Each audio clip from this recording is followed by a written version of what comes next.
8 matches. That's what it takes to win the 2026 World Cup. Not 7, 8. And right now, some of the biggest football nations on earth are quietly asking the same question. Will our players even survive long enough to play them all? Because this isn't about tactics, it isn't about referees, and it isn't about bad luck. This is about something FIFA built, a tournament they call the greatest World Cup in history, one that may be becoming the biggest challenge the sport's biggest stars have ever faced. And the scary part? The warnings came long before the first ball was kicked. Take Argentina. For Lionel Messi, this could be the final chapter, possibly his last World Cup, possibly the final time football sees him wear that shirt on the biggest stage of all. At 39 years old, every sprint matters, every training session matters, every recovery session matters, because one muscle injury could end the dream before it reaches the knockout rounds. Brazil are dealing with the same problem. They entered the tournament already carrying injuries from a club season that barely ended before this one began. Spain, one of the tournament favorites, were held to a shocking draw by World Cup newcomers Cape Verde, a result that stunned the football world. These moments look unrelated, but they aren't. They're symptoms of the same problem. On paper, the 2026 World Cup is incredible. 48 teams, 3 host countries, 16 cities, more matches, more stories, more football. Everything fans said they wanted.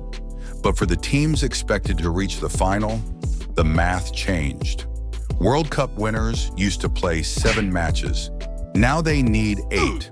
1 extra game, 1 extra 90 minutes, 1 extra opportunity for tired legs, muscle injuries, and exhausted players.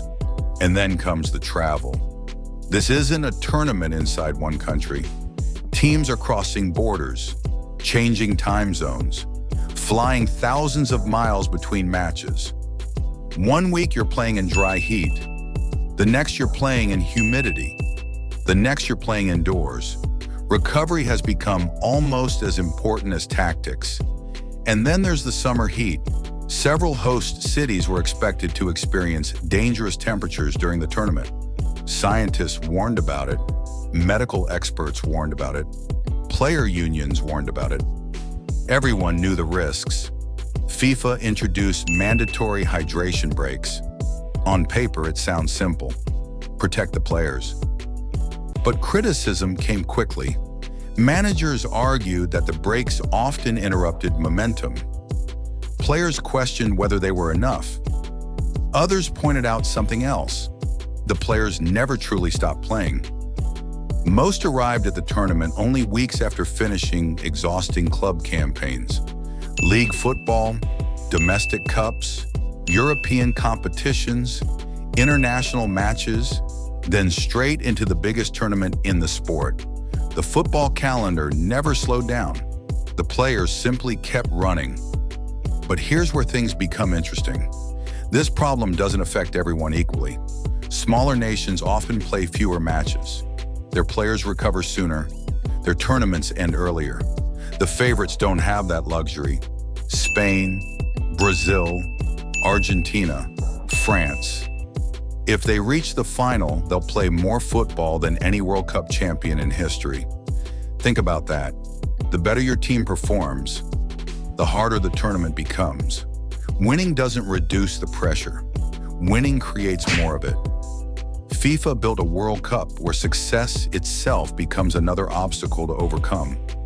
The favorites aren't just fighting opponents anymore. They're fighting exhaustion, and nowhere is that more obvious than with Messi. At this stage of his career, every decision becomes a calculation. Play him too much in the group stage, and you risk losing him later. Rest him too often, and Argentina may never reach the stages where they need him most. No manager wants to make that decision. No country wants to make that gamble. But this World Cup forces teams to think differently, because talent alone isn't enough anymore. Depth matters, rotation matters, recovery matters.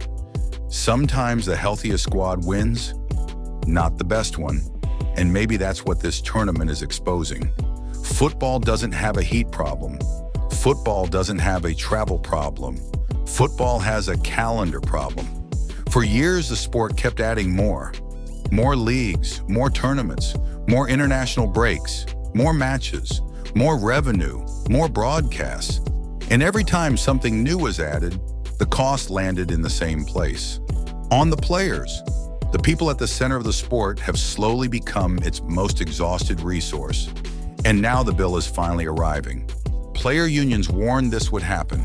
Sports scientists warned this would happen. Medical professionals warned this would happen. The warnings weren't hidden. They were public, repeated, specific. The concern was simple. How much football can the human body realistically play? Nobody had an answer. The tournament expanded anyway. Now the football world is watching the answer unfold in real time. Because the group stage hides fatigue, the knockout rounds expose it.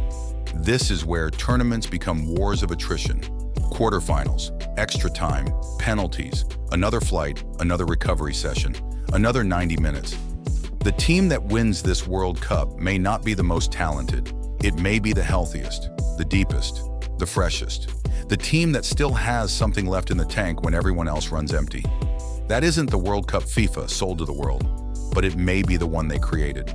So here's the question nobody can answer yet. Did FIFA build the greatest World Cup in history? Or did they accidentally build a tournament that punishes the very teams it was designed to celebrate? Because if Argentina lose Messi to injury, if Brazil run out of bodies, if Spain arrive in the semifinals exhausted, the conversation changes completely.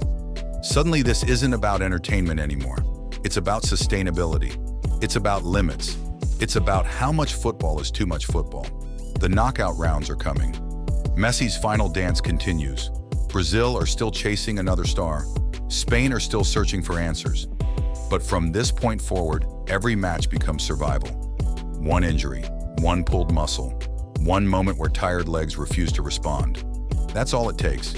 And if you want to see whether football's biggest nations can survive the tournament FIFA built, subscribe, because the real World Cup is only just beginning.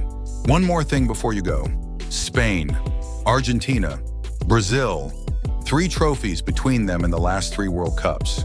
All 3 are still standing. All 3 are still dangerous.